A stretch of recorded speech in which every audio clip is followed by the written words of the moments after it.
जय हिंद दोस्तों, मैं चंद्र कुमार पटना बिहार से। जैसा कि पिछले क्लास में आप लोगों ने सिंधु घाटी सभ्यताओं को समाप्त किया था, हम लोग प्रागैतिहासिक और आध्यैतिहासिक काल को पढ़ चुके थे। सिंधु घाटी सभ्यता पूर्णतः समाप्त हो चुकी थी। उसका उदय कैसे हुआ और कौन कौन से स्थल मिले, उन स्थलों की विशेषताएं और स्थलों की विशेषताओं के साथ साथ सिंधु घाटी सभ्यता के पतन के प्रमुख जो कार्य थे, घटना थे, उन सभी चीजों को मैंने आपको बताया सिस्टमैटिक वाइज से, और आप लोगों ने पढ़ा भी। अब आइए आगे देखते हैं हम लोग विश्व की जो प्रमुख सभ्यताएं थी। विश्व की सभ्यताओं में तो सबसे पहली सभ्यता अगर देखा जाए नगरीय सभ्यता तो हमारी सिंधु घाटी सभ्यता ही थी। लेकिन सिंधु घाटी सभ्यताओं के अलावे और भी अन्य सभ्यता थी। उन सभ्यताओं के बारे में आइए जानते हैं, कुछ महत्वपूर्ण तथ्यों को उनके बारे में जानते हैं, और जो एग्जाम में पूछे जाते हैं उन प्रश्नों का भी हम लोग समाधान करेंगे। चलिए तो देखते हैं विश्व के प्रमुख अन्य सभ्यताओं में सबसे पहले मेसोपोटामिया की सभ्यता आती है। मेसोपोटामिया की सभ्यता को ही सुमेरियन की सभ्यता कही जाती है। ये आपको हम जिस दिन सिंधु घाटी सभ्यता स्टार्ट किए थे उसी दिन बताया था कि सुमेरियन की सभ्यता ही मेसोपोटामिया की सभ्यता है। और भी भिन्न भिन्न नामों से जानते हैं, जो कि आगे हम आप पे चर्चा करने वाले हैं। ये चर्चा का विषय है, आगे हम चर्चा करेंगे इस पे। तो देखिए, अगर आपसे प्रश्न पूछता है कि विश्व की सबसे प्राचीन सभ्यता कौन सी है, तो उस केस में आपको जवाब देना है कि मेसोपोटामिया की सभ्यता है। विश्व की अगर सबसे प्राचीन सभ्यता की बात करती है तो मेसोपोटामिया की सभ्यता है। अगर विश्व के सबसे प्राचीन ग्रामीण सभ्यता की बात करती है तो मेसोपोटामिया की सभ्यता है। अगर विश्व के सबसे प्राचीन देहाती सभ्यता की बात करती है तो मेसोपोटामिया की सभ्यता है। अगर आपको पूछता है कि विश्व के सबसे प्राचीन नगरीय सभ्यता किसकी थी, शहरीय सभ्यता किसकी थी, तो अपनी सिंधु घाटी सभ्यता थी। याद रखिएगा, ग्रामीण, देहाती और सबसे प्राचीन सभ्यता की बात अगर करता है तो मेसोपोटामिया की सभ्यता होती है। लेकिन प्राचीन में अगर शहरी सभ्यता की बात करता है, आधुनिक सभ्यता की बात करता है, मतलब जिसमें लोग शिक्षित हो चुके थे, उन सभ्यताओं की बात करता है, नगरीकरण की बात करता है, तो उसमें आपका सिंधु घाटी सभ्यता आ जाएगा। तो आइए मेसोपोटामिया सभ्यता के बारे में हम लोग जानते हैं, चर्चा करते हैं। तो कह रहा है कि इस सभ्यता का विकास लगभग 10,000 ईसा पूर्व यानी प्रारंभ हुआ। जैसे हमारी सिंधु घाटी सभ्यता का प्रारंभ 2500 ईसा पूर्व हुआ है ना। अलग अलग लोगों ने अलग अलग, इन्होंने 3200 कहा, किसी ने 2700 कहा, किसी ने 2800 कहा, इन्होंने 2000 कहा है। तो अलग अलग वक्तव्यों का अलग अलग कथन था। लेकिन इसमें कुछ विद्वानों का कहना है कि 800 ईसा पूर्व, 8000 ईसा पूर्व, कुछ का कहना है कि 10,000। सर्वमान्य जो है वो लगभग मेसोपोटामिया की सभ्यता का विकास 10,000 ईसा पूर्व हुआ। 10,000 ईसा पूर्व में हुआ कहां, तो हुआ ये इराक के टिग्रिस एवं यूफ्रेटस नदी के तट पे। वहां के लोग, वहां के जो स्थानीय लोग हैं, स्थानीय लोग इसे दजला एवं फरात के नाम से भी जानते हैं। दजला एवं फरात के नाम से भी वहां के स्थानीय लोग इसको जानते हैं। लेकिन एग्जामिनेशन में ज्यादातर पूछे गए हैं प्रश्न जिसमें टिग्रिस और यूफ्रेटस ही आया है। तो इसलिए आपको दोनों चीजें ध्यान रखना है कि टिग्रिस को दजला बोलते हैं और यूफ्रेटस को फरात बोलते हैं। यानी दजला और फरात, या फिर टिग्रिस या यूफ्रेटस नदी के तट पे हुआ। यानी मेसोपोटामिया में वर्तमान देश कौन सा है, तो वर्तमान देश आपका हो जाएगा इराक। इराक में ये जो सभ्यता है इसका विकास हुआ है। आगे हम आपको मैप में भी दिखाने का प्रयास करेंगे। इराक की जो सभ्यता है वो इस तरह से देखिए, ये जो हो गई अपनी सिंधु घाटी सभ्यता है। इसके बगल में जो इराक की सभ्यता है, इराक में जो सभ्यता का विकास हुआ है वो है मेसोपोटामिया की सभ्यता। ये जो इराक देश है, इराक देश में जो विकसित हुआ है वो है मेसोपोटामिया की सभ्यता। आगे मैं विभिन्न चीजों पर चर्चा करूंगा, मार्किंग किया हूं, आप लोगों को सारी चीजों को मैं व्याख्या करके बताऊंगा। तो अगर आपसे पूछता है मेसोपोटामिया सभ्यता का विकास कहां हुआ है, तो इराक देश में हुआ है, 10,000 ईसा पूर्व हुआ है, और टिग्रिस और यूफ्रेटस नदी के तट पे हुआ है। इसके बाद देखते हैं विश्व की सबसे पुरानी ग्रामीण और देहाती सभ्यता है। मैंने अभी आप लोगों को बताया कि विश्व की अगर सबसे प्राचीन या देहाती या ग्रामीण सभ्यता की बात करता है तो आपका सभ्यता होगा कौन सा, मेसोपोटामिया की सभ्यता। मेसोपोटामिया की सभ्यता कह रहा है कि यहाँ लोगों का मुख्य व्यवसाय जो था वो कृषि था। यानी इतनी आधुनिकता इस सभ्यता में नहीं थी। देहाती कहने से पता ही चल जा रहा है कि देहात, और देहात के लोग मुख्य रूप से कृषि पर आश्रित होते हैं। तो उस समय उद्योग धंधे का विकास नहीं हुआ था, जैसे कि आपने पढ़ा है सिंधु घाटी सभ्यता में। तो उतना डेवलपमेंट नहीं हुई थी। देहाती कहने से, ग्रामीण कहने से ही पता चल रहा है स्पष्ट। यानी मुख्य रूप से लोगों का व्यवसाय, जीने का साधन कृषि था, खेती था, और खेती किया करते थे।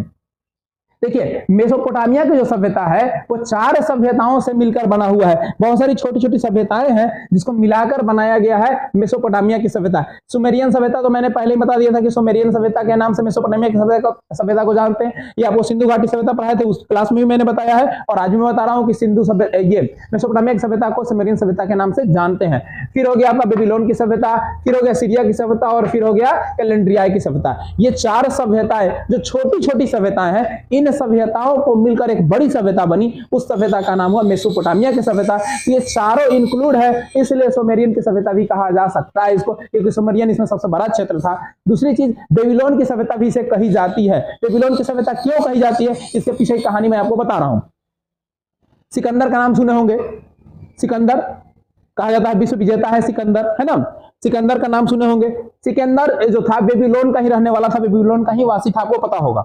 तो बेबीलोन का वासी था, बेबीलोन के क्षेत्र सिकंदर के क्षेत्र में आते थे। तो सिकंदर जो था क्रूर था, ये आप भली भांति जानते हैं, इतिहास में ये चीजें वर्णित है कि सिकंदर बहुत ही क्रूर था, पूरे विश्व को जीतने का प्रयास करता था, है ना, और प्रयास भी किया और लगभग सफल भी हुआ, लेकिन भारत में आकर उसे मात मिल गई और फिर वापस वो लौट गया और अंत में उसके एहसास हुआ कि हमने जो जीता वो किसी काम का नहीं है। और जब उसकी मृत्यु हुई तो मृत्यु होने के पश्चात उन्हें सारे जो आभूषण जेवरात, जो भी हीरे मोती, जो भी वो सब लूटा था, उसको उस रास्ते में बिछा दिया। और जिस रास्ते से उसका शव जाने वाला था, उसकी अंतिम इच्छा यही थी कि जब मैं मरूं तो जितना भी मैंने अर्जित किया है उसको मेरे शमशान जाने वाले रास्ते में बिछा देना है, ताकि मुझे इस बात का एहसास हो कि मैंने जो कमाया उसमें से मैं कुछ भी नहीं ले गया।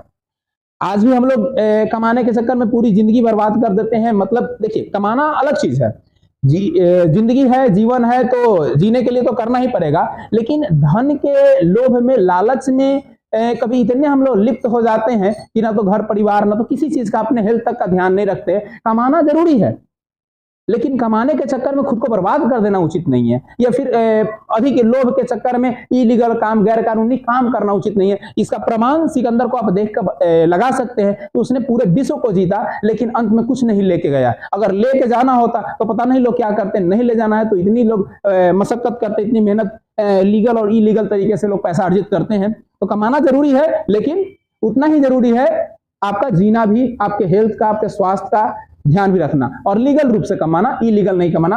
तो सिकंदर का यही कथन था कि मैं जब मरूं तो जितने भी मैंने ये पैसे कमाए हैं, जितने जेवरात वगैरह जो मैं लूट के अर्जित करके किसी अन्य देशों से लाया हूं, उसको उस रास्ते में बिछा देना है, ताकि मैं उस रास्ते से जाऊं तो मुझे इस बात का एहसास होती रहे मेरी आत्मा को कि मैंने पूरी जिंदगी बिना अपने हेल्थ की चिंता किए हुए पूरी जिंदगी कमाने पर लगा दिया, पूरे विश्व को जीतने का प्रयास किया, लेकिन खाली हाथ जा रहा हूं। ये मुट्ठी भर आभूषण नहीं लेके जा रहा हूं, ना पैसे ले जा रहा हूं, ना सरफिया ले जा रहा हूं, कुछ भी नहीं ले जा रहा हूं। यानी उसका ये मन मस्तिष्क में इसको ये पता हो गया था कि मैंने जो किया है वो गलत किया है। खैर वो अलग चीज है, जब मैं पढ़ाऊंगा आपको मध्यकालीन इतिहास में तो इसके बारे में चर्चा करेंगे, प्राचीन इतिहास में। तो आइए देखते हैं।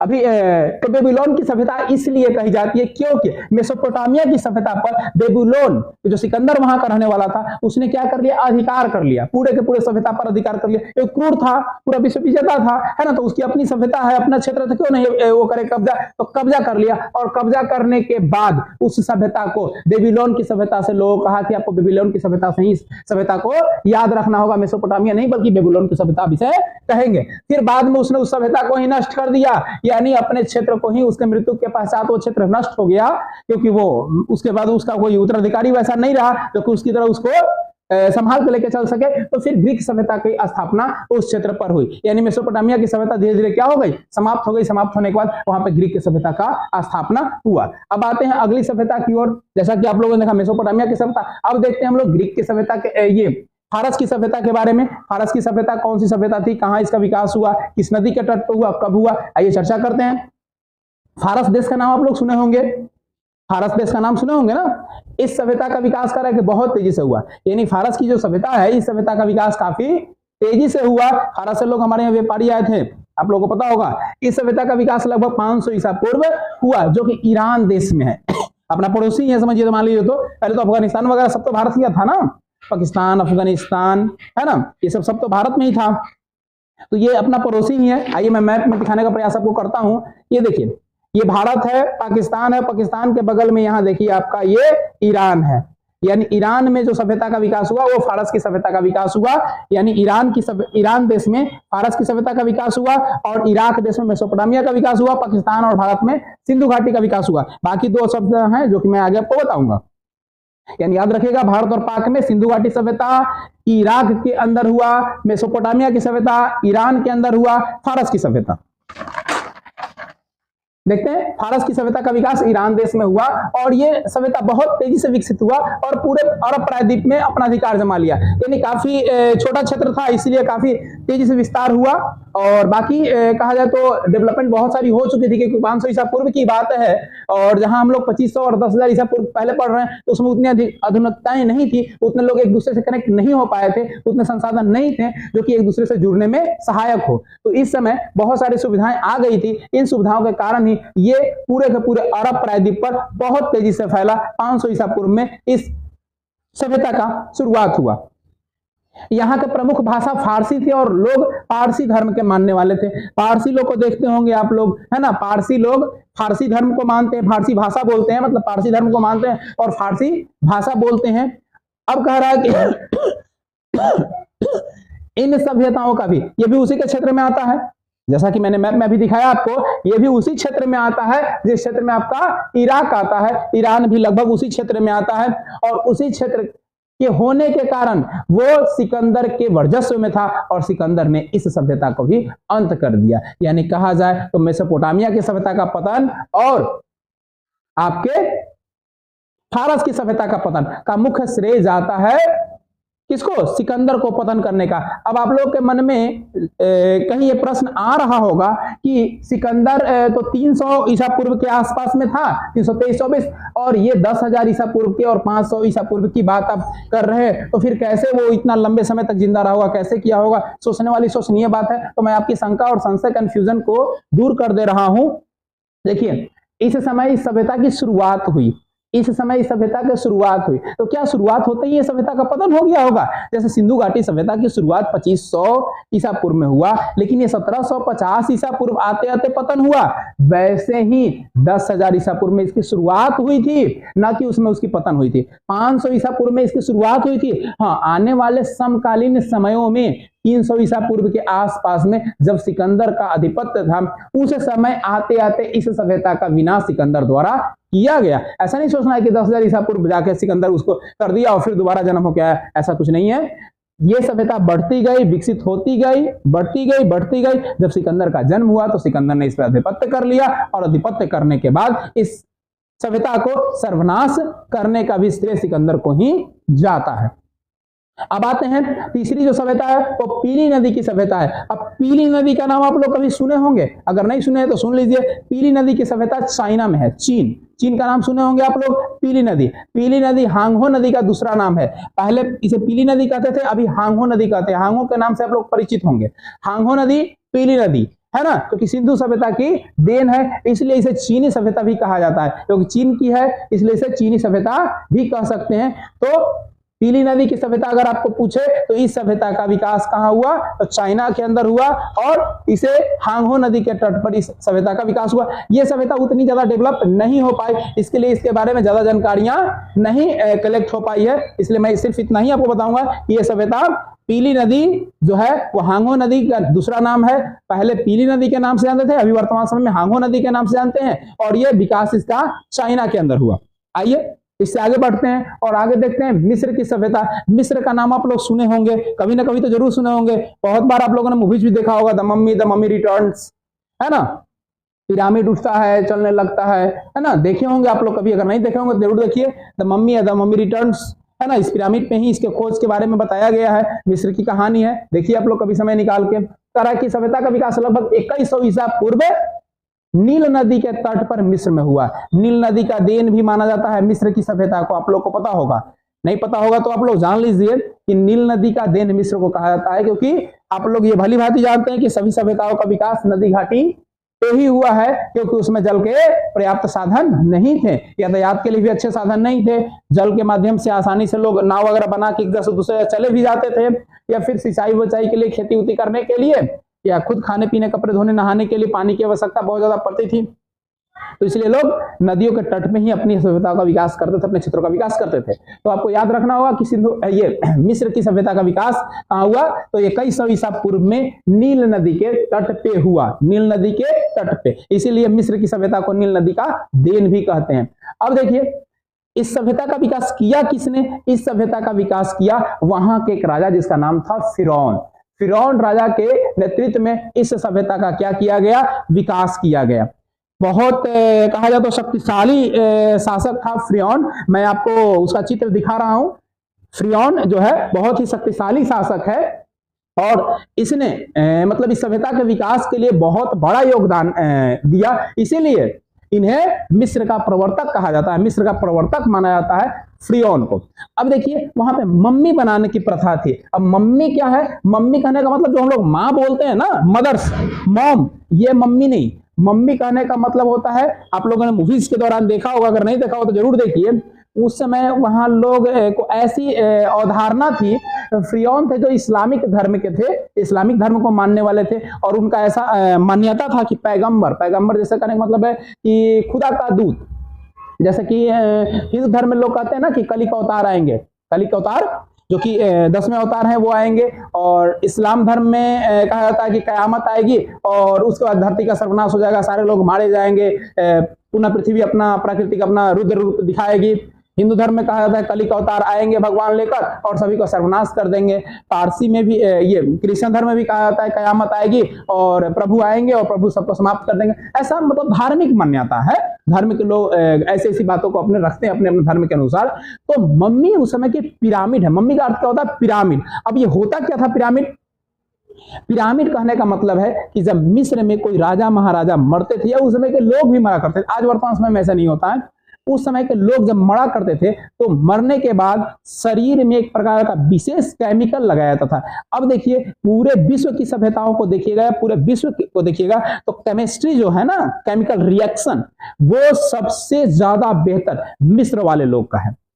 सभ्यताओं के दौर में अगर आप देखिएगा तो मिस्र के लोग सबसे ज्यादा रासायनिक गतिविधियों को जानते थे और रसायन बनाते थे। यानी केमिस्ट्री देखा जाए तो उनका बहुत अच्छा था, रसायन शास्त्र का जनक माने जाते हैं मिस्र वाले लोग। ऐसे भी आप लोग सुने होंगे कीमिया शब्द, केमिस्ट्री है ना, ये सब चीज सुने होंगे जो कि मिस्र का ही देन है। तो एक में लिक्विड तैयार करते थे, एक क्रीम तैयार करते थे और मरने के बाद लोगों के शरीर में, पूरे शरीर में वो क्रीम को लगाया जाता था और एक कपड़ा उसको लपेटे जाता था, पूरे बॉडी को लपेट करके उसे ताबूत में डाला जाता था और ताबूत में डालकर धरती के अंदर दफना दिया जाता था, या उसके लिए पिरामिड बनते थे। पिरामिड का चित्र आपको मैं दिखाऊंगा। पिरामिड का चित्र देखिए, इस तरह से पिरामिड का चित्र है और ये पिरामिड जो है वो काफी फेमस है। तो पिरामिड के अंदर वहां के राजा महाराजा के, राजा और रानी का मतलब चित्र इसमें, मतलब उनकी क्या है, तो मृत्यु के बाद उनके शरीर को ताबूत में डालकर इसमें रखा जाता था। ऐसी मान्यता थी, लोग ऐसा मानते थे मिस्र की कि ये मर तो गए हैं लेकिन जब हमारे प्रभु आएंगे, जब मतलब जैसे कि ये फिरौन थे, फिरौन कहते थे कि हम अल्लाह के मतलब उत्तराधिकारी हैं, ऐसा मतलब उनका कहना था।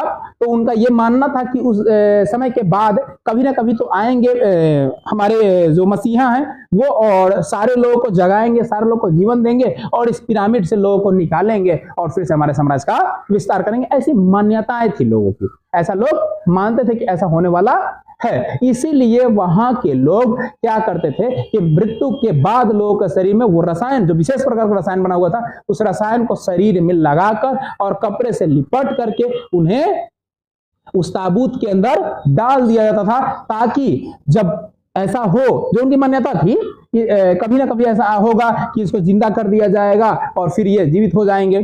तो ऐसी मान्यताओं के कारण ही वहां पे मम्मी, वो जो ताबूत में डाला गया कपड़ा लपेट कर, उससे ही मम्मी कहा गया, उसे मम्मी कहा गया। मम्मी मतलब एक पिरामिड है ना, मम्मी मतलब पिरामिड। भले हम लोग अपनी मम्मी को मम्मी बोलते हैं, मॉम बोलते हैं, माता बोलते हैं, है ना, ये अलग बातें हैं, लेकिन उस समय मिस्र के जो सभ्यता है उस सभ्यता में मम्मी नामकरण किया गया है उस पिरामिड को, जो कि मृत होता था, जिसके शरीर पर कपड़े लपेट करके उसे ताबूत में डाल दिया जाता था। यहाँ पिरामिड बनाने की प्रथा है। पिरामिड को मैं दिखा रहा हूं, इस तरह के पिरामिड हुआ करते थे और ये पिरामिड ये पिरामिड बहुत ही विकसित है। लोग इस पिरामिड को देखने के लिए विदेश से मिस्र जाते हैं। और इस एक अनसुलझी हुई पहेली है पिरामिड में 100-200 टन के पत्थर जो कि बहुत ही तरीके से काट कर काफी ऊंचाइयों तक ले जाते थे। और इस पिरामिड को देखने के लिए बहुत बड़े सैलानी आते हैं। इसके अंदर जाने की प्रवेश नहीं है, मनाही है, कुछ अपने उस गवर्नमेंट का प्रोटोकॉल है।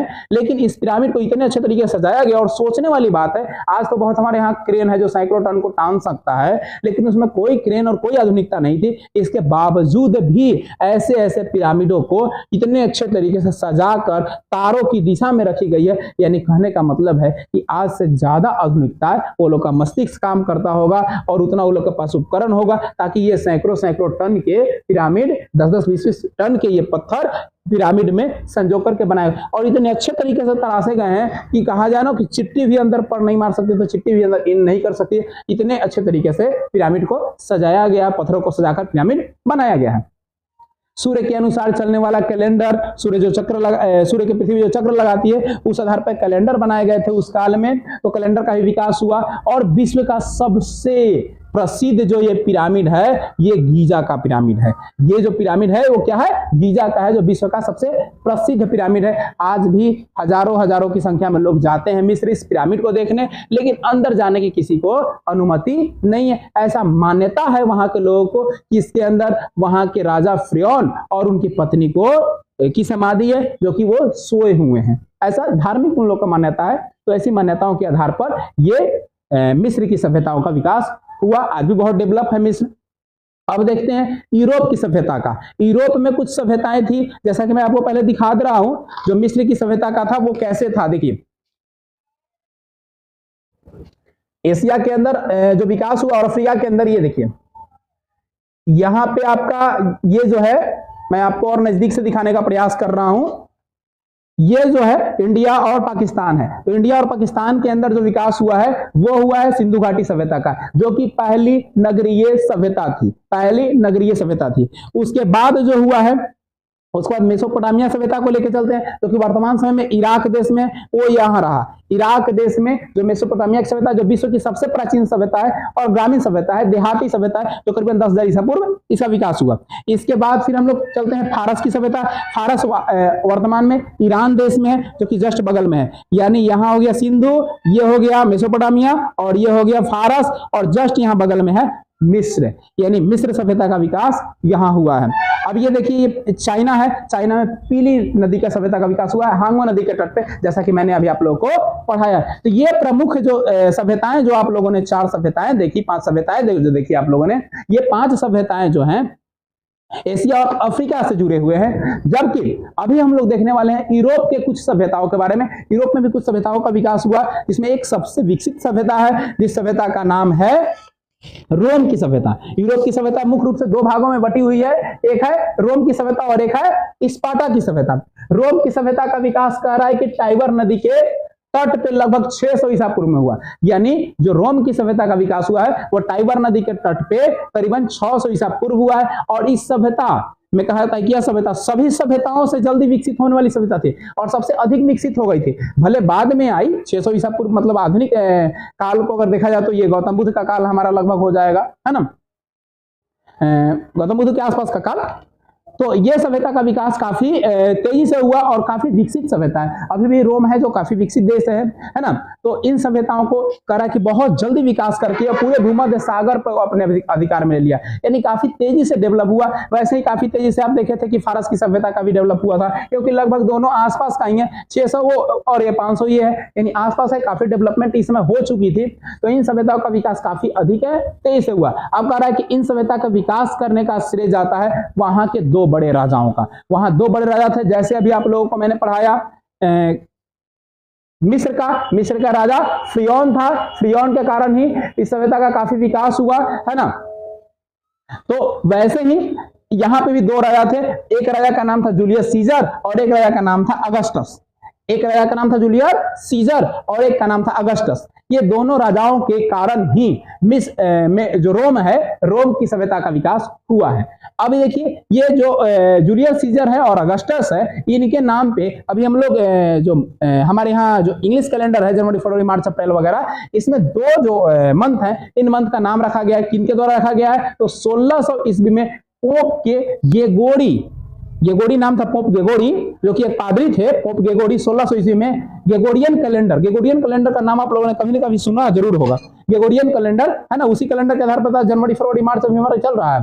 गेगोरियन कैलेंडर का निर्माण किए, जिसमें उन्होंने जूलियस राजा के नाम पे जुलाई का नाम दिया। याद रखिएगा, जूलियस राजा के नाम पे जुलाई का नाम दिया और अगस्टस राजा के नाम पे अगस्त माह का नाम दिया गया। किनके द्वारा दिया गया? तो पोप गेगोरी के द्वारा दिया गया। 1600 ईस्वी में उन्होंने एक कैलेंडर बनाया जिसका नाम था गेगोरियन कैलेंडर, जो कि आज वर्तमान समय में भी हमारे यहाँ उसी के अनुसार मंथली चलता है।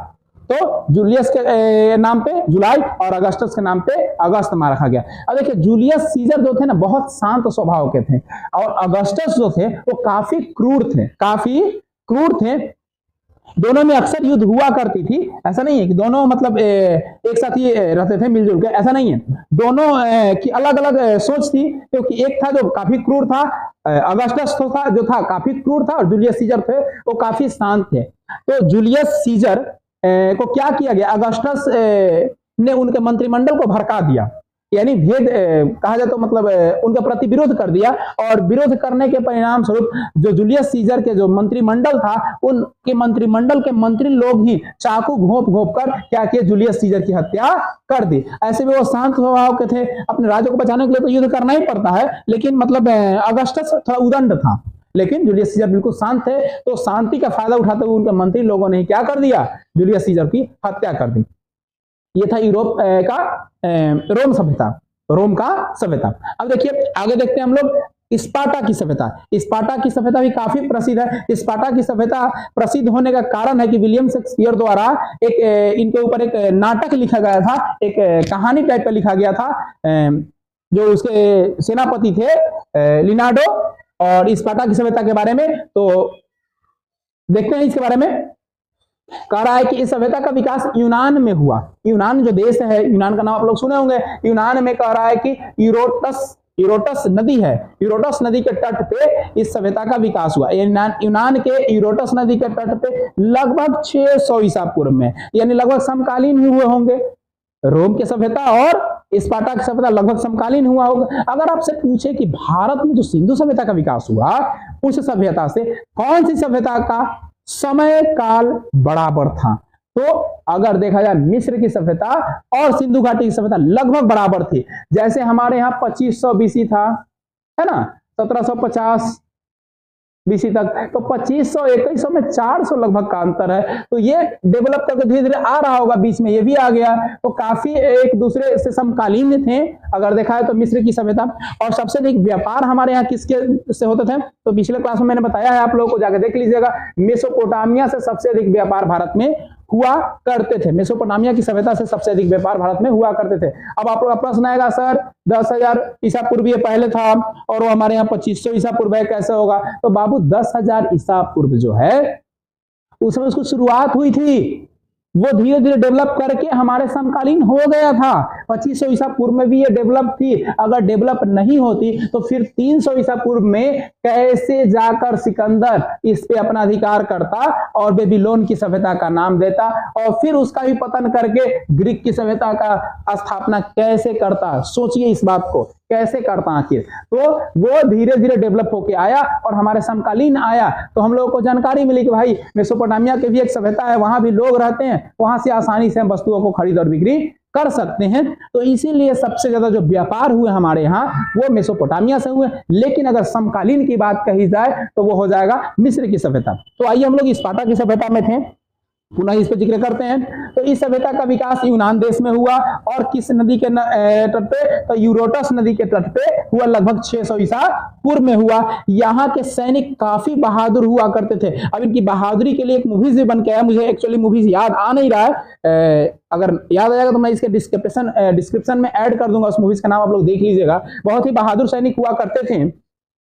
इसके सेनापति का नाम था लिनियाडो। जो स्पार्टा के सैनिक थे उनका जो सेनापति था उसका नाम था लिनियाडो। उसके नेतृत्व में अक्सर जंग लड़ी जाती थी और कहा जाता है कि ये कभी युद्ध नहीं हारते थे, ये कभी युद्ध नहीं हारते थे। और इनके पास जो सैनिक है 300 सैनिक का टुकड़ी था मात्र, सोच लीजिए 300 सैनिक की टुकड़ी थी। और एक बार इनसे युद्ध हुआ जैक्सिस के 20,000 सैनिक को इसका 300 सैनिकों ने मार दिया। सोचिए जहां 300 सैनिक और वहां 20,000 सैनिक, और किस तरह से युद्ध करते थे। वो बहुत ही मतलब लंबे चौड़े और हेल्दी हुआ करते थे, बलिष्ठ हुआ करते थे। इनकी ट्रेनिंग 10 से 12 साल की अवस्था शुरू हो जाती थी। जब 10 से 12 साल इनकी उम्र होती थी स्पार्टा के लोगों की, उस समय से ही इनकी ट्रेनिंग शुरू हो जाती थी और 20-22 साल तक ट्रेनिंग चला करती थी। और वो भी इतनी खतरनाक ट्रेनिंग हुआ करती थी कि कहा जाए तो जानवरों के सामने सीधे ही को भिड़ना पड़ता था बिना कोई हथियार के, और उनको युद्ध लड़ना पड़ता था, उनको हराना पड़ता था, तब जाके वो सेना में सफल एक सैनिक बनते थे। तो इसलिए वो हर तरह से दक्ष होते थे। वो तलवार भी चलाना जानते थे, भाला भी, क्योंकि उसमें हथियार वही था, तलवार और भाला, तो दोनों चलाने में काफी दक्ष होते थे। कहावत है कि बिना हथियार के भी ये लोग हथियार वाले सैनिकों को आसानी से हरा लेते थे। और एक नहीं, एक व्यक्ति 10-10 सैनिकों को एक साथ उलझा सकता था, इतने लोग ट्रेंड थे। जैक्सिस जो था उसमें कहीं का विरोधी हुआ करता था। जैक्सिस के पास 20,000 सैनिक थी। 20,000 सैनिकों को हराने का काम किया था लिनियाडो के सैनिक ने, मात्र 300 सैनिक। लेकिन अंत में फिर जैक्सिस उसमें मारा नहीं गया था। जैक्सिस ने क्या किया, लिनियाडो के एक सैनिक को अपने पक्ष में मिला लिया। अब शायद उसका अपहरण किया है, जो भी हुआ उस कहानी वो तो नहीं पता है, लेकिन उसके सैनिक को मिला लिया और मिलाने के बाद सारा भेद जान गया। और सारे भेद जानने के बाद गुप्त तरीका से हमला कर दिया लिनियाडो पर और लिनियाडो की हत्या कर दी। यानी भेद डालने के, बिना भेद किए हुए युद्ध संभव नहीं है। जैसे कि आप लोग रामायण महाभारत भी देखे होंगे, कहावत है ना कि बिना भेदी लंका ढाहे। अगर भेदी नहीं होता तो रावण को हराना मुश्किल नहीं था, मतलब आसान नहीं था, मुश्किल हो जाता। वो तो भगवान थे, वो तो युद्ध करते उसको हरा ही देते। लेकिन कहावत है कि अगर विभीषण नहीं होते तो इतना आसान रामायण का युद्ध नहीं होता। वैसे ही चीज है, जहां भी अगर आपके नजदीकी अगर आपके कमियों को उभार रहे हैं और किसी को बता रहे हैं तो सबसे बड़े दुश्मन आपके वही हैं। यानी देखा जाए तो लिनियाडो के जो सैनिक थे जिनको इतना ट्रेंड किया लिनियाडो ने और वो काफी दक्ष थे, तो उसके बावजूद वो जब जैक्सिस की सेना से मिल गए और मिलने के बाद सारा भेद उनको दे दिए, और इसी कारण क्या हुआ कि लिनियाडो की सेना समाप्त हो गई और लिनियाडो की हत्या कर दी गई। अब देखते हैं चित्र में ये कहाँ है, इस जगह थोड़ा आप देखिएगा। यूरोप महादेश में, यूरोप का अगर मैप आप देखते हैं तो आपको दिखेगा कि यहाँ पे आपका मिस्र है और यहाँ पे आपका इटली है, रोम है। तो रोम जो है ये रोम की सभ्यता है जो टाइबर नदी के तट पे है, और ये है जो आपका स्पार्टा हो गया यूरोडस नदी के तट पे, जो कि यहाँ नीचे है। काफी ये नजदीक थे, है ना, और लगभग समकालीन ही थे। ये 600 और ये भी 600 लगभग समकालीन है, दोनों अगल बगल के हैं और आपस में समकालीन भी हैं। तो इस तरह से जो प्रमुख सभ्यताएं थी विश्व की, उन सभ्यताओं को मैंने आपके सामने रखा और सभ्यताएं लगभग समाप्त हो चुकी है। इससे जुड़े हुए प्रश्न आप बिल्कुल जवाब दे सकते हैं अगर इस क्लासेस को आप अच्छे से देखते हैं और इसका नोट पॉइंट बनाते हैं। तो मैं इसीलिए ये बार बार लिख रहा हूं, बिना लिखे हुए मैं टॉपिक वाइज आपको लेक्चर ब्रीफ दे सकता हूं, लेकिन मैं जानबूझ के इसको लिख रहा हूं। लिखने में काफी समय बर्बाद होते हैं ताकि आप इसे नोट पॉइंट नोट कर सकते हैं, अपने नोट्स में इंगित कर सकते हैं। क्योंकि आप देखिएगा हो सकता है कुछ दिन बाद ये धुंधला पड़ जाए, फिर से रिमाइंडर आप कर सकते हैं। लेकिन अगर आप नोट पॉइंट बना लेते हैं, अगर आप नोट कर लेते हैं तो आपके लिए काफी कारगर होंगे विभिन्न एग्जामों में। तो फिर आगे हम लोग अभी देखते हैं अगले वीडियो में, जो कि हमने कल बताया था आपको कि हम सभ्यताओं को समाप्त करके हम लोग चलेंगे उस काल की ओर जिस काल में यहाँ हमारे यहाँ धर्म ग्रंथों की रचना हुई, वैदिक काल की स्थापना हुई, है ना, किस तरह से साक्ष्य मिले और कौन कौन से ग्रंथ की रचना हुई। तो मिलते हैं फिर अगले वीडियो में। जय हिंद, जय भारत, जय संविधान।